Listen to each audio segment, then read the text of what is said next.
Coming up on today's episode of Airborne Unlimited, Blue Origin will launch from Cape Canaveral, American Airlines uses the wrong airplane for a flight to Hawaii, another California airport could bite the dust.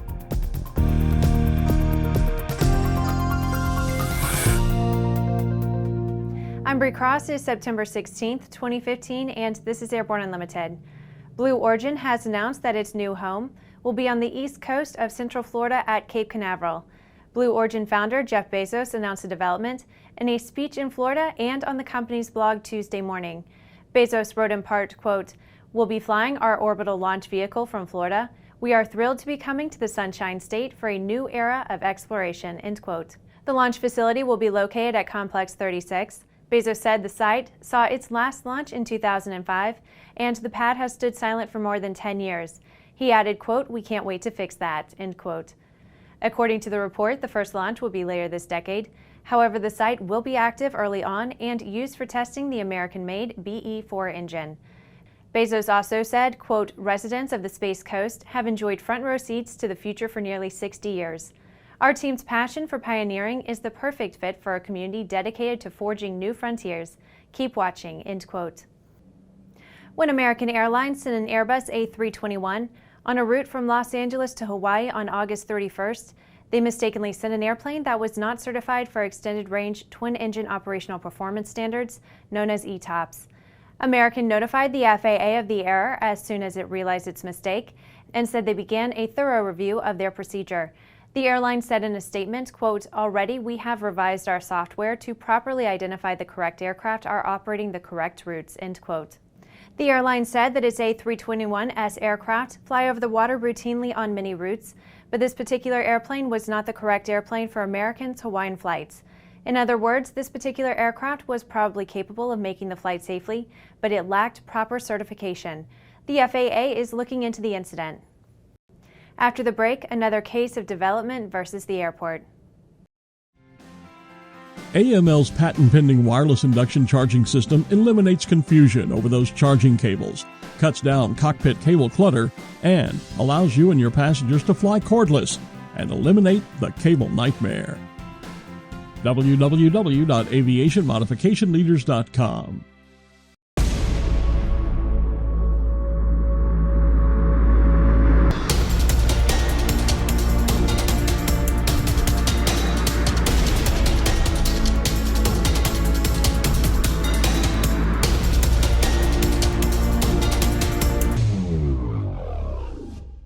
Redbird is quickly becoming the industry standard for flight training. Since Redbird introduced its revolutionary FMX in 2007, colleges, universities, and flight training operations around the world have integrated Redbird products into their curriculum. It's time to discover what Redbird can do for you. Join the migration.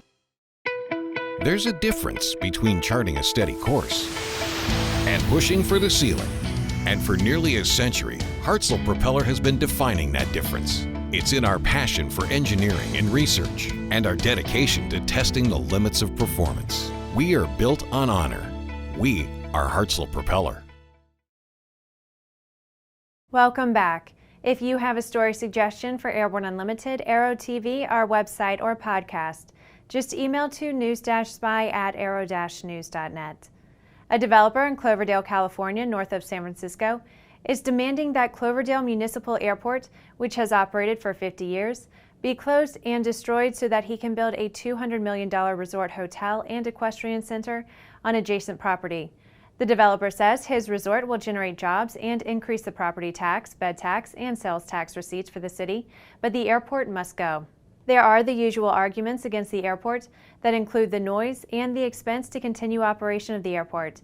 In a newspaper article, it was reported that airport detractors say it's a drain on the general fund for the use of only a few people. Airport supporters say that the airport is a vital part of a community and serves as a base for emergency medical helicopters and firefighting aircraft. There are also multiple small businesses that call the airport home. The council says there is no specific plan for funding such a new development or closing the airport. The developer says he has investors at hand. With some 2,000 Aero-TV programs webcast to cyberspace, sometimes it can be fun to look back and enjoy some of the places we've seen, the flyers we've met, and the planes we've flown. Here's a look at one of our favorite Aero-TV classic episodes. Well, the first thing I have to say that it took was a lot of effort. We decided during the middle of the winter, when we realized that they were going to do this effort, that we made the decision to go ahead and pull the airplane out of storage, in which it had been for 10 years, and go ahead and refurbish it. When DC-3s and C-47s were featured at EAA a while back, a shiny C-47 named Miss Virginia showed up to sparkle in the sun.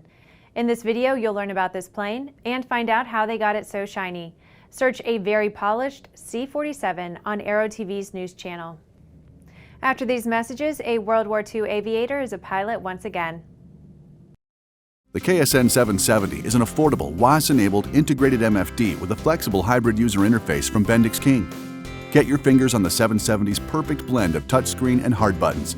Easily control your GPS navigation, NavCom, weather, traffic, and terrain in any condition.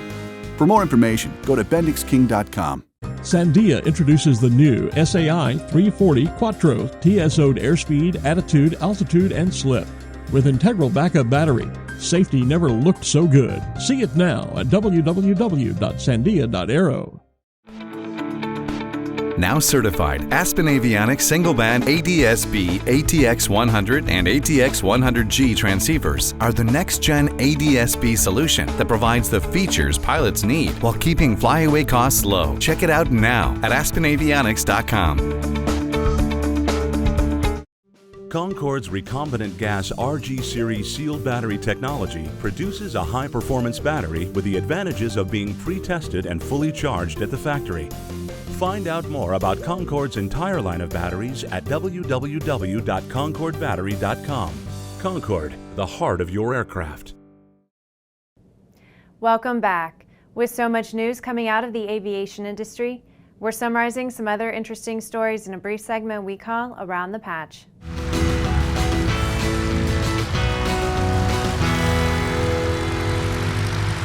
At the end of World War II, Army pilot Walter Hughes intended to receive a civilian pilot license. He didn't get it done and had to completely recertify.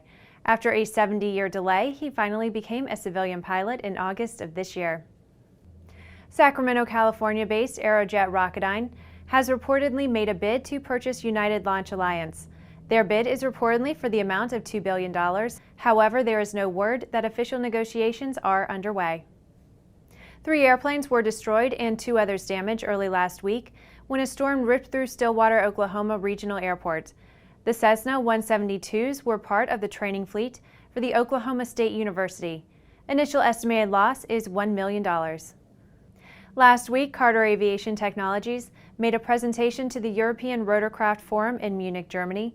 Carter claimed their aircraft is more environmentally friendly with technology that achieves a reduction in CO2 during cruise and takeoff.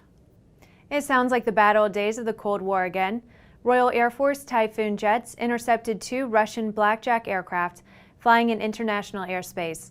The Typhoons escorted the Russian aircraft while in the airspace of interest to the UK. Well, that's our trip around the patch. Now let's move on to the rest of the news. Able Flight's mission is to offer people with disabilities a unique way to challenge themselves through flight and aviation career training. Unfortunately, they are now sad to report that one of their success stories has gone west. For the past 2 years, Tyrell Rhodes faced cancer with a determination and an optimism that were typical of the young man who had been diagnosed with cerebral palsy when he was only 2 years old. Ty has passed away at the age of 21. Able Flight says they choose to remember his joy in becoming a licensed pilot. In a news release, Able Flight said Ty was, quote, the perfect example of someone who lived his dream by earning the right to experience the freedom of flight, end quote. In his Able Flight scholarship application essay, Ty wrote in part, quote, I've been mesmerized by planes since I was a toddler.